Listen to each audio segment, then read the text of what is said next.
ஆதியாகமம் 45ஆம் அதிகாரம். அப்பொழுது யோசேப்பு தன் அருகே நின்ற எல்லாருக்கும் முன்பாக தன்னை அடக்கி கொண்டிருக்க கூடாமல் யாவரையும் என்னை விட்டு வெளியே போக பண்ணுங்கள் என்று கட்டளையிட்டான். யோசேப்பு தன் சகோதரருக்கு தன்னை வெளிப்படுத்துகையில் ஒருவரும் அவன் அருகில் நிற்கவில்லை. அவன் சத்தமிட்டு அழுதான். அதை எகிப்தியர் கேட்டார்கள், பார்வோனின் வீட்டாரும் கேட்டார்கள். யோசேப்பு தன் சகோதரரை பார்த்து, நான் யோசேப்பு, என் தகப்பனார் இன்னும் உயிரோடு இருக்கிறாரா என்றான். அவனுடைய சகோதரர் அவனுக்கு முன்பாக கலக்கமுற்றிருந்ததினாலே அவனுக்கு உத்தரம் சொல்ல கூடாமல் இருந்தார்கள். அப்பொழுது யோசேப்பு தன் சகோதரரை நோக்கி, என் கிட்ட வாருங்கள் என்றான். அவர்கள் கிட்ட போனார்கள். அப்பொழுது அவன், நீங்கள் எகிப்துக்கு போகிறவர்களிடத்தில் விற்று போட்ட உங்கள் சகோதரனாகிய யோசேப்பு நான் தான். என்னை இவ்விடத்தில் வரும்படி விற்று போட்டதினால் நீங்கள் சஞ்சலப்பட வேண்டாம். அது உங்களுக்கு விசனமாயிருக்கவும் வேண்டாம். ஜீவ ரட்சணை செய்யும்படிக்கு தேவன் என்னை உங்களுக்கு முன்னே அனுப்பினார். தேசத்தில் இப்பொழுது 2 வருஷமாக பஞ்சம் உண்டாயிருக்கிறது. இன்னும் 5 வருஷம் உழவும் அறுப்பும் இல்லாமல் பஞ்சம் இருக்கும். பூமியிலே உங்கள் வம்சம் ஒழியாமல் இருக்க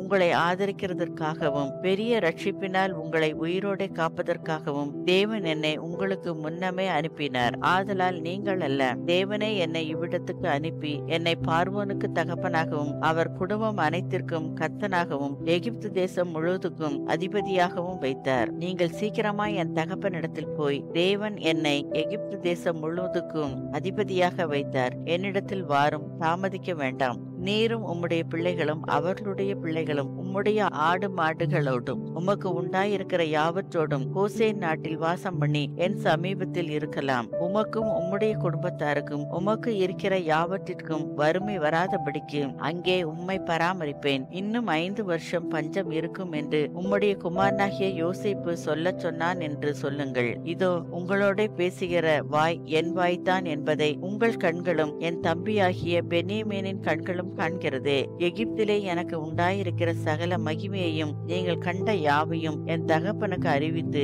அவர் சீக்கிரமாய் இவ்விடத்துக்கு வரும்படி செய்யுங்கள் என்று சொல்லி தன் தம்பியாகிய பென்யமீனின் கழுத்தை கட்டிக்கொண்டு அழுதான். பென்யமீனும் அவன் கழுத்தை கட்டிக்கொண்டு அழுதான். பின்பு தன் சகோதரர் யாவரையும் முத்தம் செய்து அவர்களையும் கட்டிக்கொண்டு அழுதான். அதற்கு பின் அவன் சகோதரர் அவனோட சம்பாஷித்தார்கள். யோசேப்பின் சகோதரர் வந்தார்கள் என்கிற சமாசாரம் பார்வோன் அரமனையில் பிரசித்தமான போது பார்வோனும் அவனுடைய ஊழியக்காரரும் சந்தோஷம் அடைந்தார்கள். பார்வோன் யோசேப்பை நோக்கி, நீ உன் சகோதரரோட சொல்ல வேண்டியது என்னவென்றால், உங்கள் கழுதைகளின் மேல் பொதியேற்றி கொண்டு புறப்பட்டு கானான் தேசத்துக்கு போய் உங்கள் தகப்பனையும் உங்கள் குடும்பத்தாரையும் கூட்டிக் கொண்டு என்னிடத்தில் வாருங்கள். நான் உங்களுக்கு எகிப்து தேசத்தின் நன்மையை தருவேன். தேசத்தின் கொழுமையை சாப்பிடுவீர்கள். நீங்கள் உங்கள் குழந்தைகளுக்காகவும் உங்கள் மனைவிகளுக்காகவும் வண்டிகளை எகிப்து தேசத்தில் இருந்து கொண்டு போய் அவர்களையும் உங்கள் தகப்பனுடனே ஏற்றி கொண்டு வாருங்கள். உங்கள் தட்டுமுட்டுகளை குறித்து கவலைப்பட வேண்டாம். எகிப்து தேசம் எங்கும் உள்ள நன்மை உங்களுடையதான் இருக்கும் என்று சொல்ல சொல்லி